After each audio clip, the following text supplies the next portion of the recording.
Alright, what's up sa inyo mga kababayan? Ako nga po pala si Jake Magnus at nandito po tayo ngayon mga kababayan sa Vengador YouTube channel mga kababayan. At ito po pag-uusapan po natin walang iba lang naman kung hindi ito mga nakita po nating balita na kung saan mga kababayan ito pong si Sara Duterte, itong si Pulong at ito pong si Harry Roque mga kababayan nasa listahan po ng DPWH na kung saan mga kababayan tila mga proponent o humihingi ng mga proyekto galing po sa gobyerno mga kababayan. At dito mapapag-usapan din po natin yung patungkol po mga kababayan dito sa pakiusap ni Jemmy Bondoc kay PBBM mga kababayan. Pero bago po natin pag-usapan yan, nais ko po munang sabihin sa inyo na kung kayo po ay bago pa lamang po dito sa YouTube channel ng Vengador ay hinihikayat ko po kayo mga kababayan na huwag nyo na po sanang kalimutan na i-like po ito pong live streaming natin na ito at huwag nyo na rin pong kalimutan na mag-subscribe dito po sa YouTube channel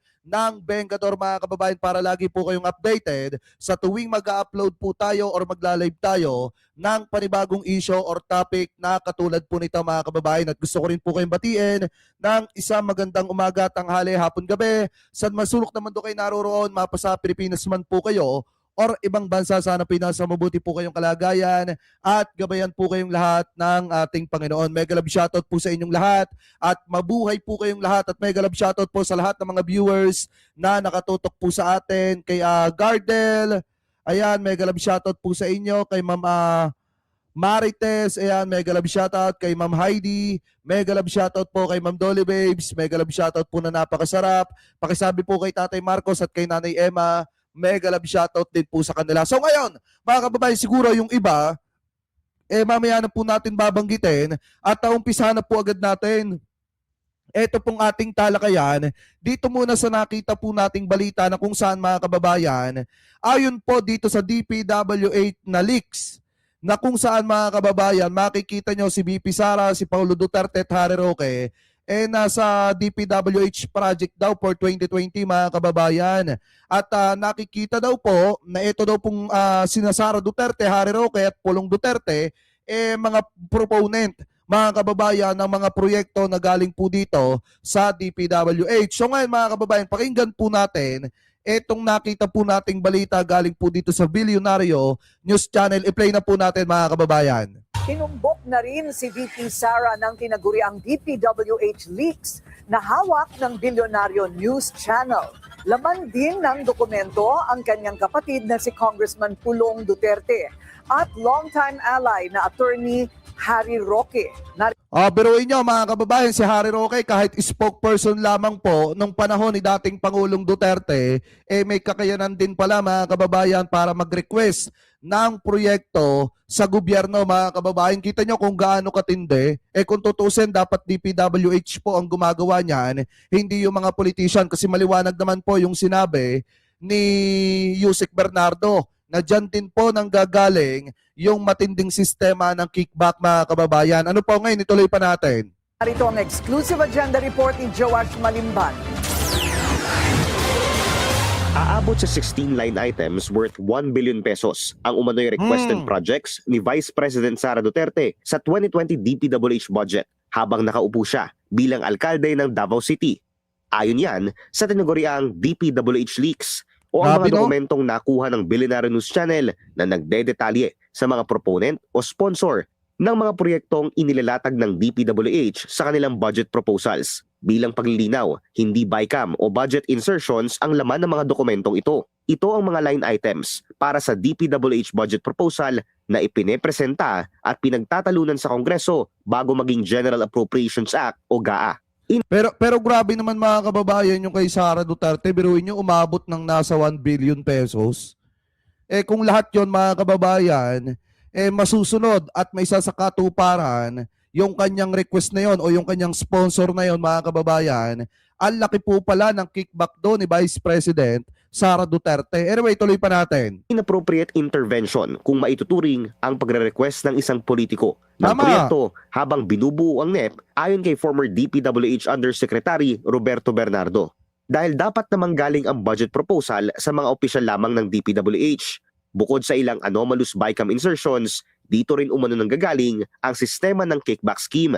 Yusek Cabral would tell me that she would communicate and meet legislators to inform them of the amount of their allocations and ask them for titles of projects that they want to include in the DPWH budget. Sa pagsusuri ng Billionaire News Channel, tumagos sa 2020 GAA ang 16 requested projects ni VP Sara. Diba? Dalawa rito, nakalista sa pangalang Mayor Sara Kung titingnan nyo mga kababayan, ito nga yung pinagbabasihan ng ibang mga butante pagdating po ng 2028. At yan naman po ay napag-usapan sa isang interview mga kababayan ng isang political analyst na si Sir Ronald Leamas. At sinabi po niya na kung sino mga kababayan yung politiko na pinakamalinis at hindi po sangkot sa maanumalyang flood control o mga insertion o mga pag-request ng budget galing po sa gobyerno mga kababayan, yan po yung politician na posibilidad na manalo pagdating ng 2028. Ngayon, ang problema, hindi lang pala si Vice President, mga kababayan, sa issue ng confidential funds sumasabit, kung hindi pati rin pala mga kababayan, dito po sa pag-request ng mga proyekto sa gobyerno nung panahon na presidente pa yung kanyang tatay. Biruin nyo, 16 na proyekto yung na-request po niya at yan po ay sumatotal ng inabot na halaga nasa 1 billion pesos mga kababayan. Anyway, tuloy pa natin. Z. Duterte / RD Alan Borromeo, Region 11. Road projects ang lahat ng mga line item. 15 ang makikita sa Davao City, samantalang isa naman sa Davao del Sur. Grabe no? Bukod kay VP Sara, nakita rin namin ang pangalan ng kapatid nito na si Davao City Representative Paulo Duterte. 16 line items din ang umano'y requested ng kongresista na abot ang halaga sa mahigit 764 million pesos. Hindi pa ito kasama mga kababayan sa 51 billion pesos na insertion ni Paulo Duterte na napunta po sa kanyang distrito. Ito po mga kababayan, sinasabi na proponent daw sa mga proyekto itong si Paulo Duterte at sumatotal mga kababayan na nasa 764 million pesos yung kanyang nire-request na mga proyekto mga kababayan. So ngayon ituloy pa natin. Wala pa ito sa 51 billion. 14 ang kumpirmadong lumusot sa GAA. Ang 3 million pesos rehabilitation ng isang multipurpose building sa Davao City, nakita naming may kaparehong budget sa 2020 GAA. Pero completion na ang nakalagay rito at hindi rehabilitation. Ang isang 149 million peso road project naman sa Davao City, tila nahati sa dalawa pero napunta pa rin sa iisang kontraktor. Lahat ng proyekto matatagpuan din sa Davao City. Samantala, 4 na proyekto rin ang nakalista kung saan ang nakalagay na proponent ay si former presidential spokesperson, Attorney Harry Roque. Grabe no? Dalawa ang tumagos sa GAA worth 2 million pesos each. Ang 4 na requested items ay matatagpuan sa Ifugao, Batangas, Cavite at Laguna.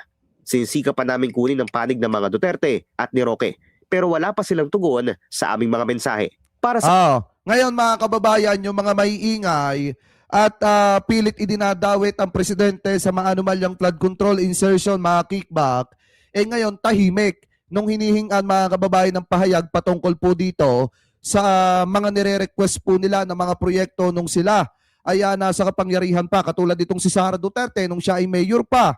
At itong si Paulo Duterte nung siya ay kasalukuyan na kongresista nung mga panahon na presidente pa yung kanyang tatay mga kababayan. So ngayon, maliwanag na talagang hindi makapagbigay ng sagot itong sina Roque mga kababayan, sina Sara at ito pong sina Pulong. Kasi nga, sabi talaga sila mga kababayan at talaga masasabi po natin na nakinabang sila dito po sa mga nakalusot na mga nire-request nila na mga proyekto dahil maliwanag nga yung sinabi ni Yusek Bernardo na dapat taga DPWH po ang gumagawa niyan. At kung makakalusot yan mga kababayan, posibilidad na baka may hocus-pocus na nangyari po dyan at dyan din po nangyayari yung mga kickback mga kababayan. Pegador, wala kang kawalan.